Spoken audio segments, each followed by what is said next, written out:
All right, hi guys.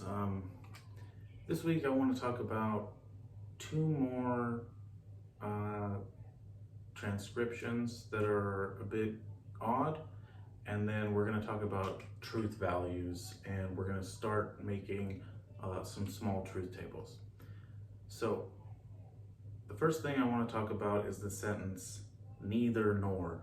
So sometimes we'll use a sentence like, so suppose you go to an ice cream shop and an ice cream shop. I don't know why I put a weird emphasis on that.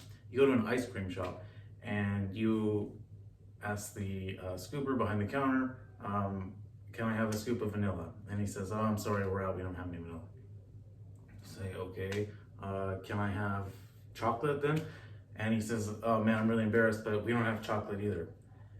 In other words, we have neither chocolate nor vanilla.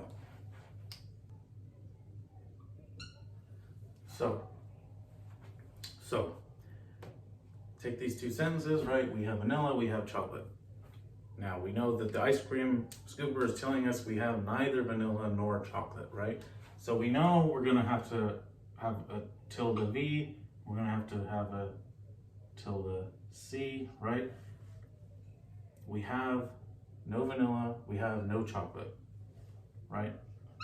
So this compound sentence now says we have no vanilla and we have no chocolate. But the sentence we want to transcribe is we have neither vanilla nor chocolate.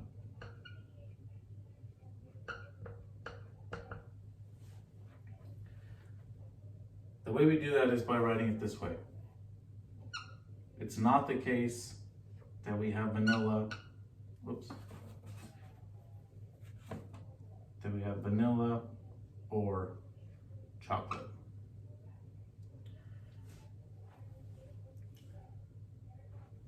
Now, you might think that the way to write we neither have chocolate nor vanilla is it's not the case that we have chocolate and vanilla. But really what you're saying here is it's not the case that we have chocolate and vanilla. What you're saying is we don't have both, but we could have one or the other. Here we're saying it's not the case that we have this one or that one. Now, that shouldn't be super straightforward. So we're going to talk more about this during the week, during our weekly meetings, but hopefully that sort of makes a little bit of sense. Let me just repeat it one more time, right? We have neither vanilla nor chocolate. It's not the case that we have vanilla or chocolate, right? That's what's being said by the scooper in our example, right? We don't have this one. It's not the case that we have this one or that one. Another way to say that is we don't have this one and we don't have that one. So, in other words, guys, the bottom line is that if you have a sentence that makes use of the structure, it's neither this nor that, you can transcribe it as a conjunction or as a negated disjunction. Either way is fine. That is, you can transcribe it as not this and not that, or with a tilde outside the parentheses of a disjunction. So, or it's not the case that X or Y. We don't have vanilla and we don't have chocolate. We neither have vanilla or chocolate. Here, again, what you're saying is it's not the case that we have chocolate and vanilla. Hopefully that makes some sense. Please bring questions.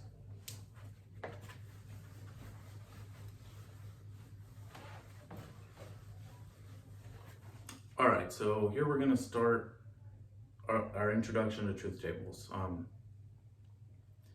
So remember that Teller defined a declarative sentence as something that's true or false. In philosophy, we tend to use different terms for what he's using as declarative sentence. You might say a declarative sentence is true or false, or a statement or a proposition, right? I'm probably going to accidentally use multiple terms when describing this, but just know that I think what I'll wind up saying most is a statement. So a statement is true or false, right? An atomic sentence is true or false. It could be true or it could be false. That should be pretty straightforward. Now, if we know that x is true, we know that not x is going to be false, right? If x is true, then not x is false. If x is false, then not x must be true. So that's the smallest truth table we can make, right? For any x that's true, not x is going to be false. Now, it's important to keep in mind that x is just a variable, right? So if we had a sentence like A and B, there are going to be a number of truth values for A and B, depending on whether A is true or B is false, right? But if we know that A and B is true, then we also know that not A and B is false, right? This is just another x. It's just a variable, okay? So that's the first truth table. That's the first truth table for our first connective, the tilde, right? Okay.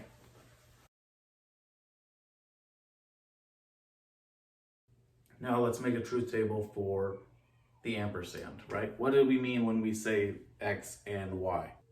Now, when we have a conjunction, we know that the value of either atomic sentence could be true or false, which means that there's a number of combinations that would alter the truth value of the entirety of the sentence, right?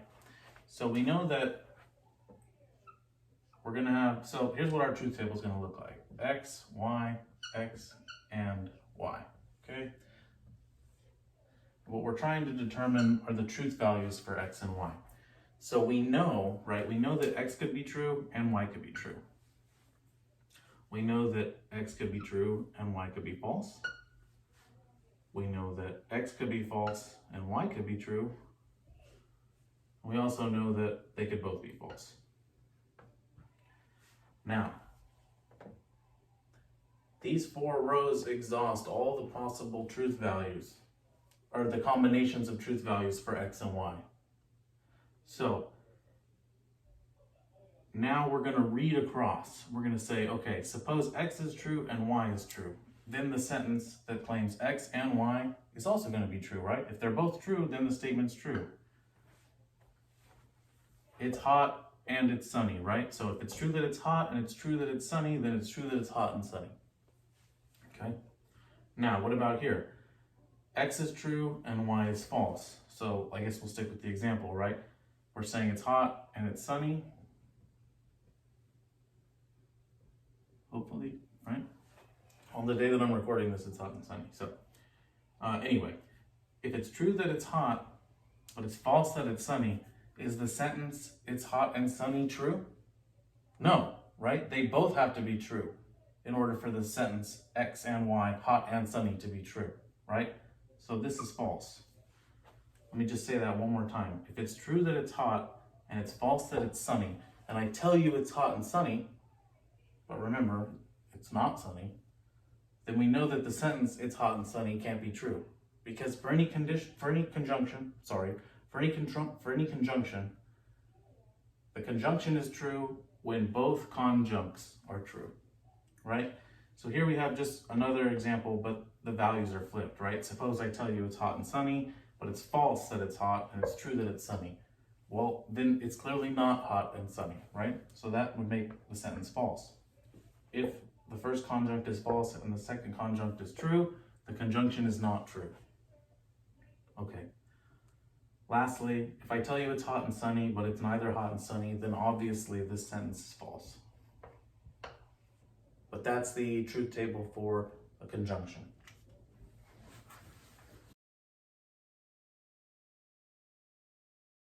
So recall the next connective we learned was the wedge, right? X or Y. When is the sentence that claims X or Y true? Well, let's make our truth table again. We have an X and we have a Y, right? So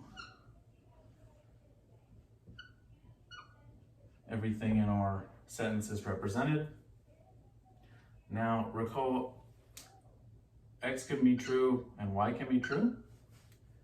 X can be true and Y can be false. X can be false and Y can be true, or they can both be false. right, so here we have to pause for a minute because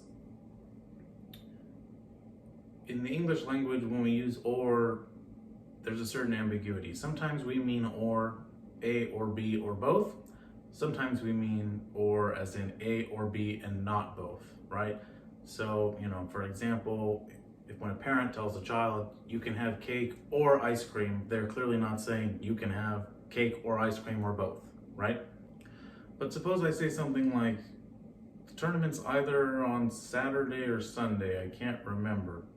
It could be the case that the tournament is a 2-day tournament and that it's on both, right? It could be the case that the tournament takes place on Saturday and on Sunday, right?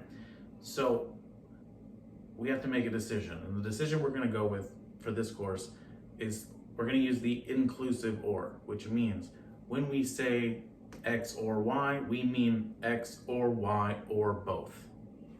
Now, suppose I'm going to go out to, after class, I'm going to go out with a couple friends, and I'm not really hungry, and I say something like, well, I'll either get a salad or I'll just get drinks, right? I'll either get a salad or I'll just get drinks. Now, let's read this off, right? It's either the case that I'll get a salad or I'll get drinks. If it's true that I get a salad and it's true that I get drinks, the statement, I'll either get a salad or drinks, is true. Because remember, we're using the inclusive or, right? I say it's going to be A or B and it winds up being both. What I said wasn't wrong, right? I said I'm either going to get a salad or I'm going to get drinks. Then I wind up getting both. It doesn't make the sentence false, right? So again, we're using the inclusive or. When we use the inclusive or, that means that both disjuncts can be true and the sentence is true. A or B or both. Okay, now suppose I say, I'm not really hungry, I'm either gonna get a salad or drinks. I get a salad, but I don't get drinks. Is the sentence, I'm going to get a salad or drinks, true if I only get one? Yeah, right? I'm gonna get this or I'm gonna get that. I got this, it's true. Same thing here, right? I'm either gonna get a salad or I'm gonna get drinks. I wind up not getting a salad and getting drinks. That makes the sentence true. Lastly, suppose I say again, I'm either gonna get a salad or drinks, and I don't get either. Now that sentence is false, right? It's almost like I'm making a promise. I'm saying it's gonna be X or it's gonna be Y, and then it turns out it's neither. Well, that sentence is clearly false, right? So that's our truth table for the wedge. Okay, let's talk about the conditional now. This is definitely the trickiest truth table. I've mentioned the idea of thinking about the disjunction as a promise. I think that's the ideal way to think about the conditional, right? So let's work with an example sentence like the following. If it snows, then I'll cancel class, right? Okay, so that's going to be our example. Let's draw up the table, right? X, Y. By now, you've probably noticed that the second column alternates.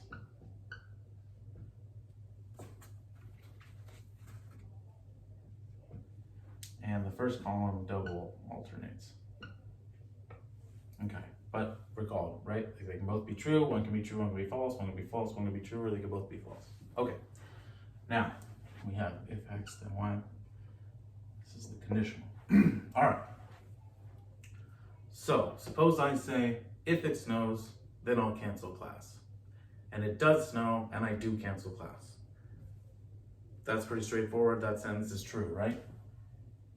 If it snows, I'll cancel class. It does snow, I do cancel class. I did not break my promise, right? Now I'm gonna skip down here.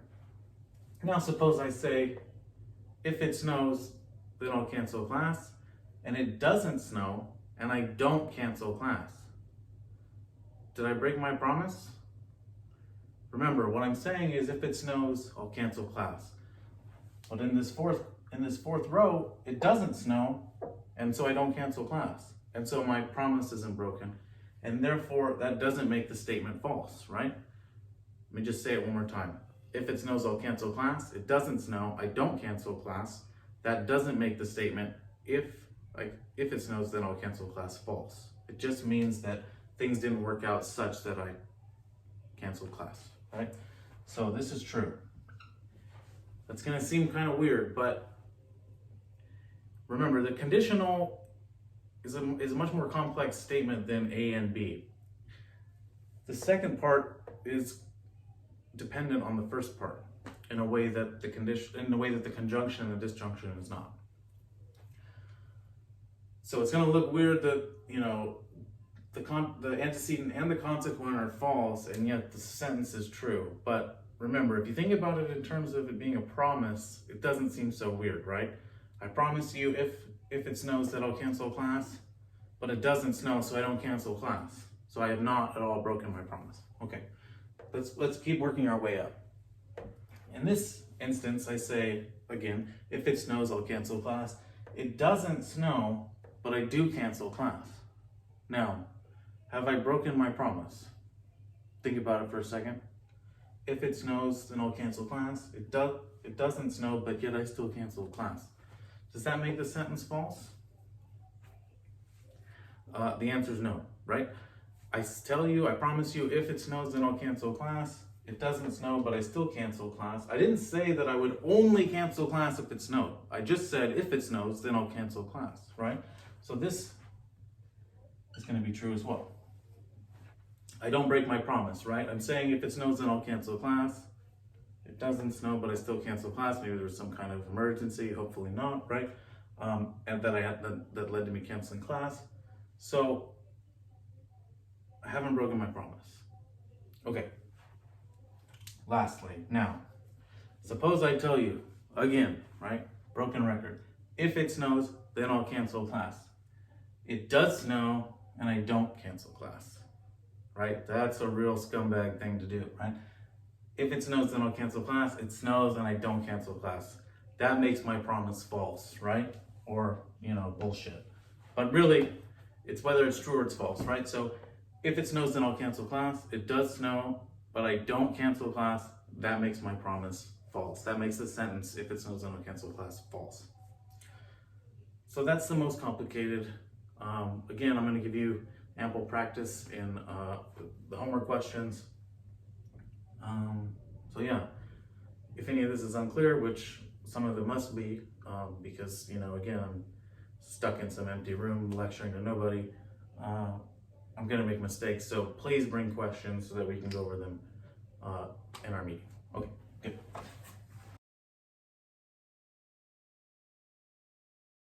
All right, so the last thing we're going to talk about today is logical equivalence. Now, two sentences are logically equivalent when they have identical truth values. So just a moment ago, we made truth tables for the conjunction, the disjunction, the conditional, etc. And so now let's look at an example where we check for logical equivalence, right? So I'm going to give you two sentences. I'll give you if A, then B, and I'll give you not A or B, okay? So now we're going to have to make two different truth tables. We're going to have to make a truth table for the conditional and a truth table for the disjunction, but we also have a negated A here. So our truth table is going to be slightly more complex. So let's do this one first, right? So remember, we have to put all the component parts onto the truth table. So we have A, B, and then if A, then B. And we just did this, so hopefully it's pretty fresh in your mind, right? Remember, the last atomic sentence alternates, and second to last goes this way, okay? Now, remember, if A, then B. If A is true and B is true, then the sentence is true. Remember our example from the last one, right? If it snows, then I'll cancel class. In this instance, where the antecedent is true and the consequent is false, the sentence is false. That's where I break my promise, right? When I tell you, you know, if it doesn't rain, then we'll go to the park, and then it doesn't rain and I still don't take you to the park, right? That's It's not cool. That's a false promise. Okay, now recall here, where the antecedent is false, the sentence remains true, right? If it snows, then I'll cancel class. It doesn't snow, but I cancel class. The sentence is still true because I haven't broken my promise. I just had to cancel class for some other reason, right? If it snows, then I'll cancel class. Both it doesn't snow and I don't cancel class, well then I've totally kept my promise, so the sentence is still true, right? So these are our truth values for this sentence. Now, let's move over to this one, right? Ultimately, in order for them to be logically equivalent, we're going to have, let's just put this up here, A or B. The values for tilde A or B are going to be identical with the values for if A then B. So let's put everything on this truth table, right? We need A, we need B, and then we also need not A, right? That's also on the truth table. Okay, and now we're going to build this thing. So A and B are going to be exactly the same as over here, right? True, true, false, false, true, false, true, false. I'm sorry I'm going a little quick, but I just want to get this out there so that you guys can see it, and then hopefully, ask a number of questions this week. Okay. Now, when we fill out the truth table for the negation of something that's already on the table, all we're going to do is flip the values, right? So if A is true, then what's not A? Well, it has to be false. If A is true, not A is false. If A is false, not A is true. And if A is false, not A is true. Now, our sentence says not A or B. So the only columns we're going to look at from here are these two, right? Because these are the two that are in the sentence. Now, remember, for a disjunction to be true, only one of the disjuncts has to be true. So in this sentence, right, B is true and not A is false. That makes the sentence true, right? Because as long as one of them is true, as long as one of the disjuncts is true, the sentence is true. Both false, right? Not A or B. Not A is false, B is false. Therefore, the sentence has to be false. Remember, when I said, when I give you this, the sentence, I'm either gonna have a salad or I'm gonna order drinks, and it turns out that I don't do either, that makes that sentence false, right? When both of the disjuncts are false, the sentence is false. Okay, now here, both of them are true. I'm either gonna go to the park or I'm gonna go to the gym, right? I'm definitely not gonna go to the gym, but anyway, if they're both true, if it's true that I wind up going to the park and I go to the gym, then the sentence is true. And again here, this is just like our first example. One of the disjuncts is true, so we know the sentence is true. For any sentence that says X or Y, as long as X or Y, as long as one of them is true, the sentence is true. Now sometimes students get a little tripped up because they look at this column, not A, and they see that it's false, and they think, wait, do I have to switch that because the A has been negated? And the answer is no. You've already done that work over here, right? We had a true A, which led, and so the negation of A is going to be false.